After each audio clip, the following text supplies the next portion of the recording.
Okay, let's dive right into this. We are completely bypassing the basics today and plunging directly into the clinical crucible. In this explainer, we're mastering the precise temporal kinetics of solid organ transplant rejection, and we're going to deconstruct the devastating ischemic cascades driven by the vasculitis. Look, your ability to recognize these specific pathologies in real time, it literally dictates organ survival and honestly, patient survival. So let's get into the exact mechanisms. First up, we need to map out the exact temporal kinetics of solid organ rejection. We're looking at a high-yield progression here, tracking from immediate humoral catastrophes to delayed cellular infiltrations and finally settling into irreversible fibrotic processes. The timing is absolutely crucial. Minutes versus weeks versus years, that timeline is your strongest diagnostic anchor. If you misjudge the timeline, you mismanage the patient. It's really that simple. Let's start with the first pathology, where the defining feature is just the sheer velocity of the destruction. Hyperacute rejection is what we call the preformed catastrophe. We are talking about a reaction that occurs within minutes to hours of graft anastomosis. Mechanistically, this is a type 2 hypersensitivity reaction. It's driven strictly by preformed recipient antibodies that are already targeting donor HLA or ABO blood group antigens. Think about it. The very moment perfusion is restored in the OR, these antibodies instantly bind to the vascular endothelium. They fix complement, and they trigger this massive cascade of widespread microvascular thrombi, which, as you can imagine, leads directly to immediate profound tissue ischemia and infarction. The major takeaway you need to lock in, this is completely unpreventable once initiated. The ischemic graft has to be removed immediately. There is no salvaging it. Now, contrast that immediate nightmare with acute rejection. This one manifests a bit later, typically between 5 days and 3 months post-transplant. We call this the T-cell infiltration phase. Here, it's the recipient's CD8-positive T cells directly recognizing the donor's MHC antigens. Clinically, how does this show up? It manifests as acute organ failure. So you'll see a rapidly rising BUN and creatinine in your renal grafts, or elevated LFTs, specifically GGT and alkaline phosphatase, in liver grafts. But here is the critical difference. Unlike the hyperacute phase, this process is strictly reversible. Because it's a cellular process, it responds really aggressively to targeted immunosuppression. We're talking pulse dose corticosteroids, anti-lymphocyte antibodies like thymobulin or OKT3, tacrolimus, or mycophenolate mofetil. You can actually step in and fix this. Moving further down our timeline, we hit chronic rejection. This is occurring months or even years post-transplant. This is the fibrotic cascade. It's a slow burn. What's happening is a chronic CD4-positive T-cell-mediated immune reaction, and that triggers a massive release of cytokines. Those cytokines then drive the relentless proliferation of vascular smooth muscle and parenchymal fibroblasts. Over time, this literally and irreversibly fibroses the graft parenchyma. Clinically, we see this present as accelerated atherosclerosis in cardiac grafts, bronchiolitis obliterans in lung grafts, and vanishing bile duct syndrome in hepatic grafts. And sadly, there is absolutely no reversing this gradual loss of organ function. Ramping up acute immunosuppressive adjustments, it's just going to fail. The architecture is already gone. Now, this timeline sets up a classic diagnostic trap. Both acute cellular rejection and calcineurin inhibitor toxicity, say from tacrolimus or cyclosporin, present identically. You've got acute renal failure and a rising creatinine post-transplant. So, how do you isolate the pathology? It comes down to the variance. CNI toxicity strictly features hypertension, a totally normal urinalysis, and an afferent arteriolar hyalinosis and vasoconstriction that strictly responds to dose reduction. Oh, and look out for an intention tremor, that's a huge giveaway.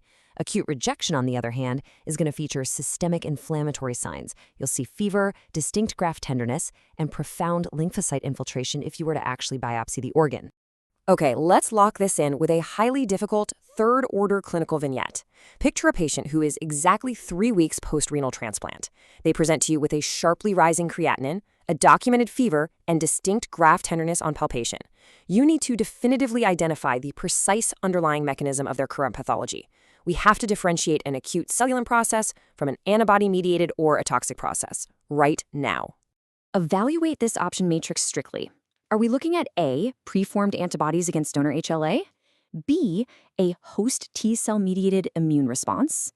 Perhaps C, a chronic immune reaction causing fibrosis? D, drug-induced afferent arteriolar vasoconstriction? Or E, type 3 hypersensitivity immune complex deposition? Think about the timeline and the symptoms. Lock in your diagnosis. So the crucial point here is the integration of that 3-week timeline, combined with the presence of fever and graft tenderness. That specific triad absolutely dictates a T-cell mediated acute cellular rejection. That makes option B the only correct answer. Let's systematically destroy the other options. Option A describes hyperacute rejection. That happens in minutes, not weeks, and it lacks fever. Option C is chronic rejection. That takes months to years, and it's generally painless. Option D perfectly describes our calcineurin inhibitor toxicity, which, yes, elevates creatinine and causes hyalinosis, but strictly lacks the fever and graft tenderness we see in this patient. And option E, that describes serum sickness, which is a systemic immune complex disease, not a localized graft rejection.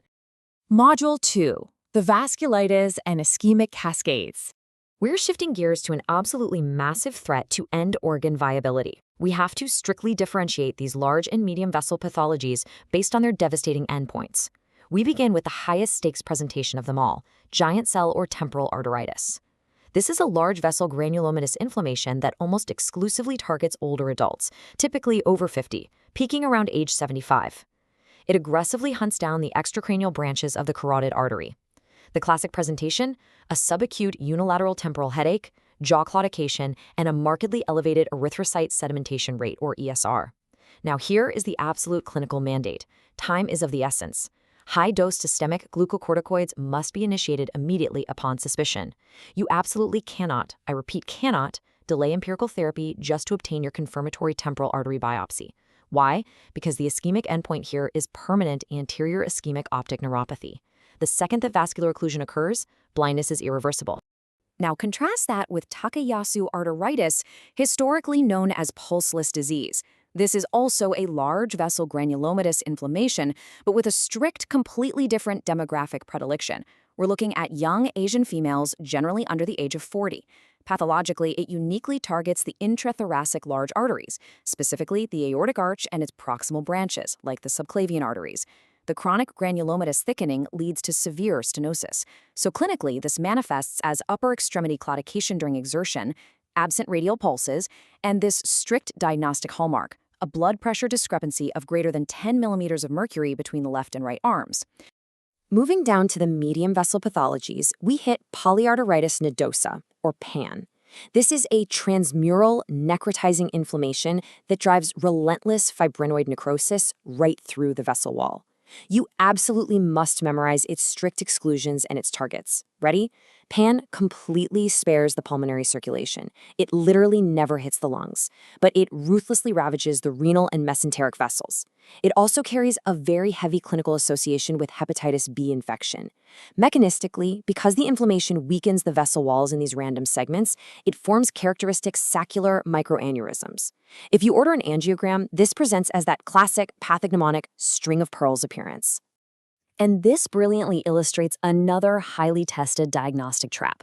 Both giant cell arteritis and trigeminal neuralgia can present in older adults with severe facial or jaw pain. So what's the variance? It lies completely in the trigger and the systemic markers.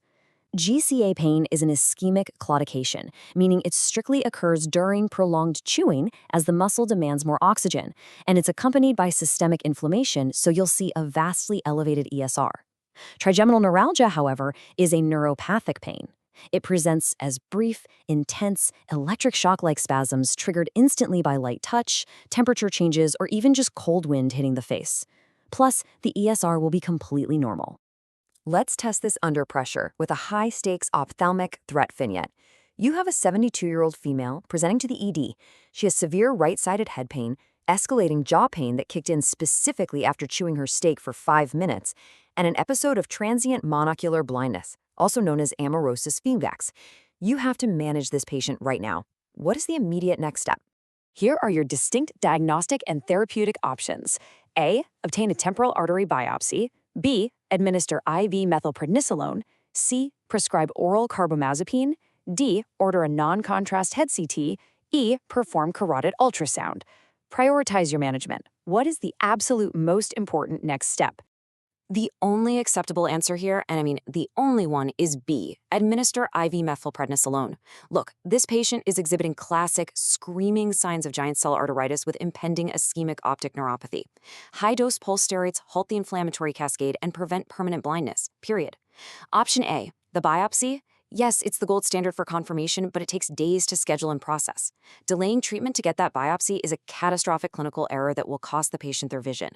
Option C, carbamazepine, is the treatment for trigeminal neuralgia, which, as we just discussed, doesn't cause visual loss or ischemic claudication. And options D and E, while they're great for stroke workup, critically delay the life-altering empiric administration of steroids in this specific vasculitis. Before we wrap up, I want to anchor all of this complex pathophysiology with a pretty staggering high-yield statistic straight from the clinical data. Cardiovascular disease is the most common cause of death in dialysis and renal transplant patients, accounting for over 50% of mortality. Think about that. Whether we are managing the chronic fibrotic cascades of a rejected graft or fighting the systemic inflammation of an autoimmune vasculitis, the persistent systemic stakes always circle back to the vascular endothelium. It's all connected. We've mapped out the exact kinetics of solid organ rejection, and we've isolated the irreversible ischemic endpoints of the major vasculitis. But honestly, theory is just the prerequisite. The ultimate clinical crucible remains. When that complex patient is sitting right in front of you, can you reliably distinguish the fatal from the benign in real time? Keep pushing and keep refining that diagnostic precision. You've got this.